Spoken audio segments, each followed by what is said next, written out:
The first 15 videos on YouTube, when you search for 35 versus 50 versus 85, all have models in them. Let me check if I have a model lying around in the house. Got a train track. Does that count as a model? I don't think you have a model in the house either. The normal person, you and me, just want to go out and take photos when they go on holidays, on a day trip, maybe when they go shopping, and finally, they want to take photos of their friends and family if you like them. Right? So let me take you outside with me and show you how the 35, the 50, and the 85 work in the real world. No models, I promise. Now, this won't be your first camera lens, because you already have the kit lens, which is slightly different to the prime lenses that you have, because it'll be a 28-70 zoomy zoom with an f3.5 to 5.6 variable aperture. But you're missing something. You're missing all of the things that these YouTubers with the models have. It's bokeh. Bokeh? Bokeh? Bokeh? Bokeh. Okay. Okay. Okay. Okay. Bokeh.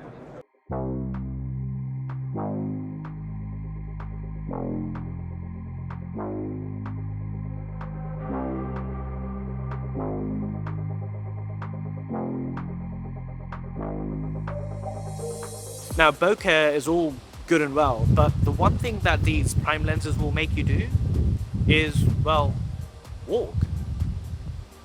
Oh, there's a nice shot. Can't zoom this. I'm gonna have to walk. That's right, you're gonna have to walk. You can no longer be lazy and just zoom your way to the end. You've got to walk, be a little bit more active, and to get that right shot, you're gonna have to move your feet. Let me explain to you what I mean. I found a nice spot. I found a really nice composition that I think will look good, and I'll take a photo with a 35 and 50, and we'll see how they look. Ignore this. What I'm trying to show you is this composition here. These leading lines, that one there and this one there. And let me try and take a photo with a 35 and then a 50 and show you. I've got a 50 in my hand. And from where I am, I can't get these lines. So I'm gonna have to move. So I'm gonna put these photos up for you, a 35 and a 50, and you can tell me what you make of the composition and how much I had to walk in order to get the shot. The other thing that these lenses, these prime lenses, 35, 50, and 85 have in common. Okay, I know the audio in this sucks. It's really windy, and I will promise you that I'm improving this in the next video when I do go out. All I'm saying in this clip is that all of these prime lenses are 1.8 and they have a depth of field, but the depth of field is different because of the compression from the 35, 50, and 85. I then go on to talk about what my model will be, and my model for this experiment is the iPhone. Let's take a photo of this with the 35, 50, and 85 and see how the depth of field looks. But I'll try and keep the size of the model the same. Let's see. Right, so what you're about to see on the screen are the three photos side by side, and you'll see the depth of field and the compression. And what I'm looking at it quickly on my terrible screen over a lot of noise is that the compression on the 85 is just impeccable. It just makes it look better. It makes the iPhone look better. And the other thing you'll notice is how the compression differs from the 35 to the 50 to the 85. Which one do you prefer? Do you have a preference, or you think they all look the same?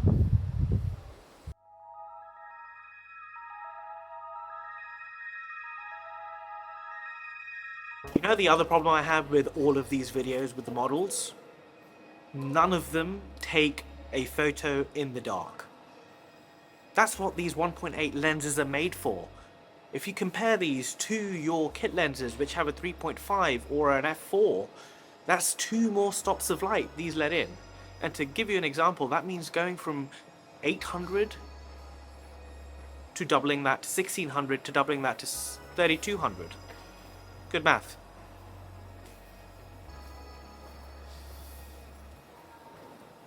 Nice guy asked me to let him through in the corridor. That's right. 2 stops of extra light 1.8 lets in.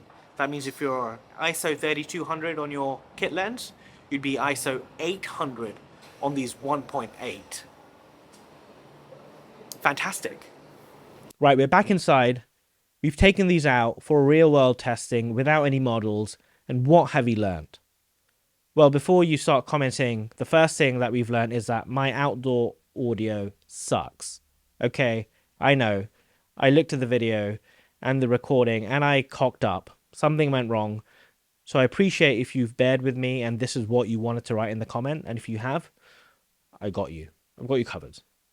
But in terms of these lenses and taking photos with them, what have we learned by taking them outside? Well, number one is they make you think and they make you walk.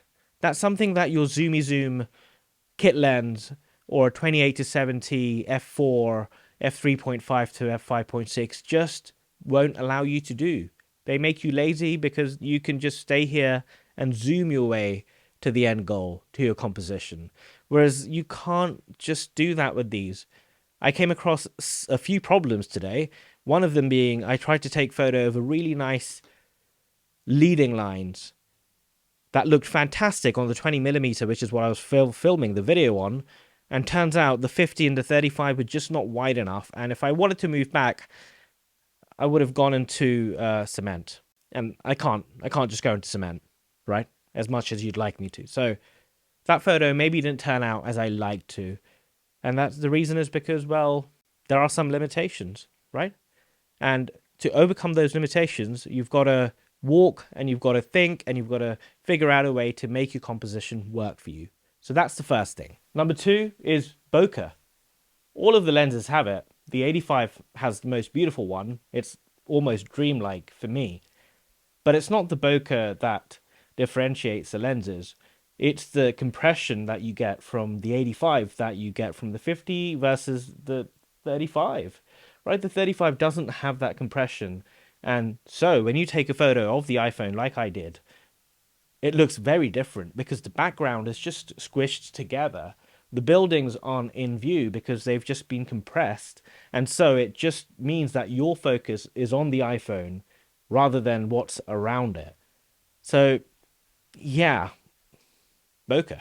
Oh, by the way, the one thing about bokeh is don't take photos at 1.8 if you have multiple children, because in 10 years' time, you're going to have to explain your second favorite kid why they're completely out of focus. So if you have multiple kids, shoot at f4 and don't disappoint your kids. And number three is cleaner, sharper images.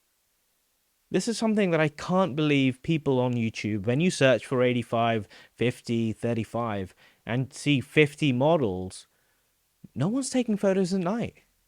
And I don't get why. Because when you compare this to a kit lens, the 1.8 is going to give you 2 extra stops. And like I said in the video, that's like going from 800 to 3200.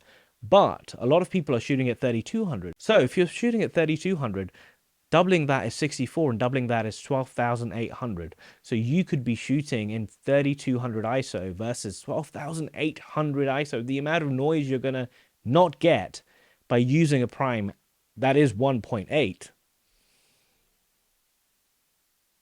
Beautiful. So those are 3 things that I think are quite important when you're making a decision on which one of these 3 to buy. But the question one of you might be asking me is, which one would you buy? Well, for me, hands closed, eyes closed, everything closed. The answer is the 85mm 1.8. I'll give that answer day in, day out. I've made videos about this lens and I'll continue to make videos about this lens. You know, it doesn't have to be the 1.8, it could be a 1.4, but you know, this very affordable £350 lens just does wonders to anything. And with that, I think I have succeeded in making a video about the 35, 50 and the 85mm prime lens without models. If you like this video, please subscribe, leave a comment, thumbs up. I'm Sohail, and I'll see you in the next one.